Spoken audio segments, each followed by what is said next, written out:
The number of dead in the Norway attacks rises to 92. The first image emerges of the gunman during the shooting spree. Police believe this is the 32-year-old as he ran amok for an hour and a half. Those who survived talked about the terrifying moments as they came face to face with the killer. When I saw a bunch of people getting killed, he was closing up, and then I jumped into the water with someone else.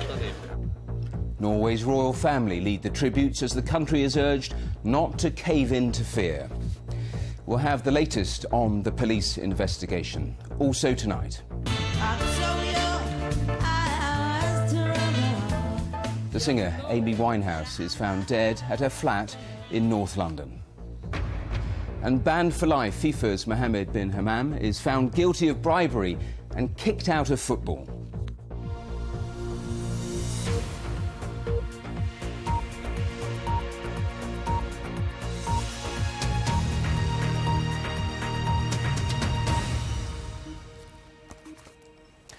Good evening. Norway's Prime Minister says his country's way of life has been abused and attacked, and the violence is beyond comprehension. More than 90 people, many of them teenagers, are now known to have died in yesterday's twin attacks.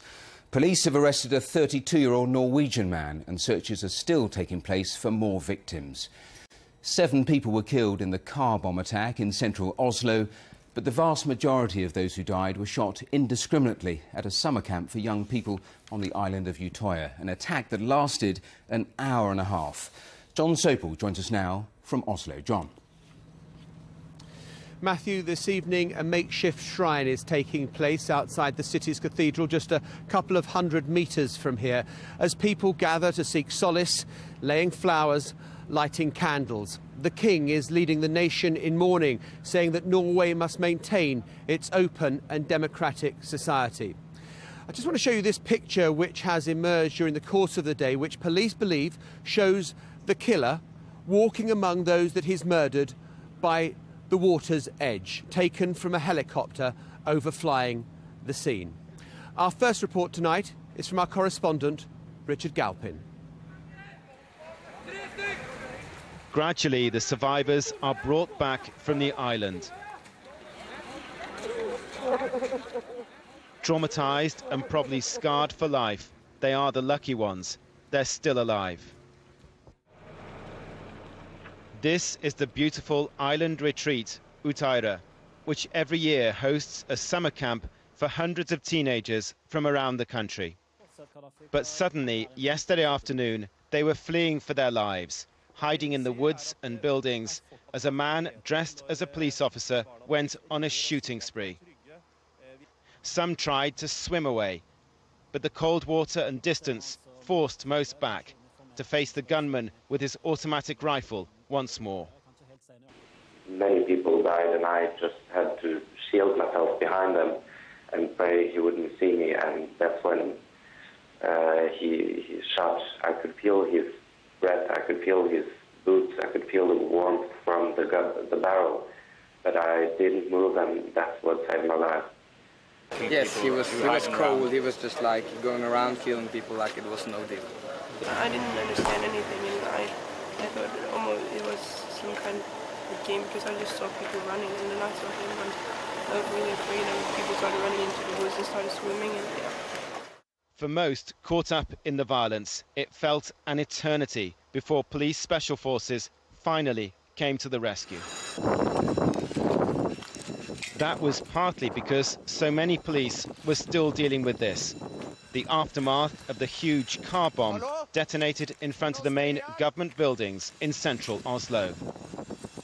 Detonating mid-afternoon yesterday, it killed and maimed in the heart of a capital known for its tranquility. This is the man Norwegian media say has now been charged in connection with both attacks. A 32-year-old called Anders Behring Breivik, who's alleged to hold extreme nationalist and Christian views.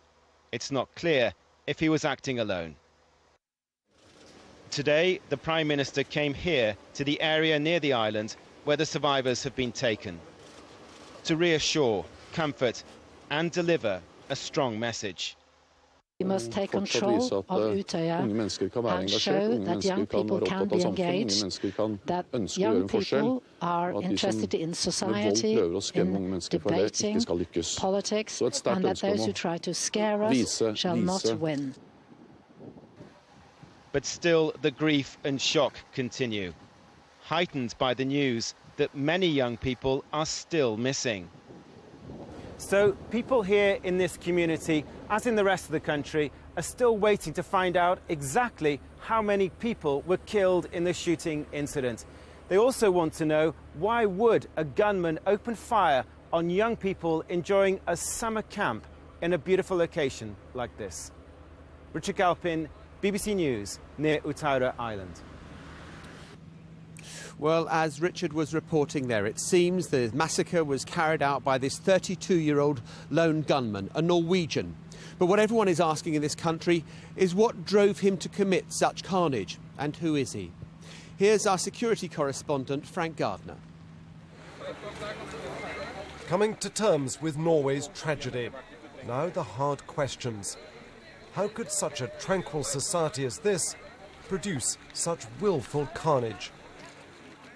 The suspect in custody has been named by Norwegian media as Anders Behring Breivik, 32 years old, born and grew up in Norway. He's been charged with acts of terrorism. He's not known by the police before, so we have not arrested him before or anything like that. On his website, as you probably have seen, he tells himself to be a Christian and going to the right. Police searched the suspect's apartment within hours of the shooting, hunting for clues.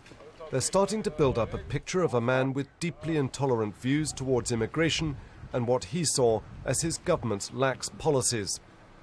His social networking page on Facebook, only recently set up, names his interests as bodybuilding and Freemasonry. His account on Twitter posts a quote from the philosopher John Stuart Mill, saying, "One person with a belief is equal to the force of 100,000 who have only interests." Police also searched the farm he set up outside Oslo to grow fruit and vegetables. It's alleged he bought 6 tons of fertilizer, a possible explosive ingredient, before yesterday's bombing in Oslo. In the shattered centre of the Norwegian capital, the army has been deployed. Britain, amongst other nations, has offered intelligence help. But now this appears to be a case of homegrown political extremism. It's more a case of what others can learn from Norway's tragic experience. We'll want to make sure that we learn, like others, any lessons there are to learn about how to be more secure against horrific outrages like this. And that's something we can discuss at the National Security Council on Monday. For Norway, there is now a burning question. Were these the acts of a lone fanatic, or are there other right-wing extremists waiting to copy his bloody example? Frank Gardner, BBC News. Well, we can speak now to our Europe editor, Gavin Hewitt, who is at the lakeside very close to Utøya. And Gavin, I know you've been speaking to survivors throughout the day. What sort of stories have you been hearing? Yes, John, I spoke to 4 of the young survivors today, and all of them spoke of what a cold and calculating killer this man was. When he arrived on the island in his policeman's uniform, he tried to gather round him quite a few of the young people. He was beckoning them over, saying that he had news from what had happened in Oslo. And then, of course, he began shooting. And one of the survivors said to me he'd shoot them once and then he would shoot them again to ensure they were dead. And I spoke to a 16-year-old girl, and she said she had managed to swim out to a boat. When she got there, the killer appeared on the shoreline. He was shooting people in the water. Also, he was aiming at her in the boat. And there was another man I spoke to, a young man. He barricaded himself in a house along with several other people. The gunman came along. He couldn't force his way into the house, so what he did was he just opened fire through the windows with 2 bursts of machine gun fire. And listening to their stories today, I realised that so many of them had lost friends and they were still absolutely traumatised. OK, Gavin Hewitt there. Thank you very much indeed for that. In the past few moments, Reuters are quoting the lawyer acting for the 32-year-old who's accused, describing his actions, that he describes his actions as atrocious but necessary, and that he's willing to explain himself in court on Monday. From Oslo, back to you in the studio, Matthew.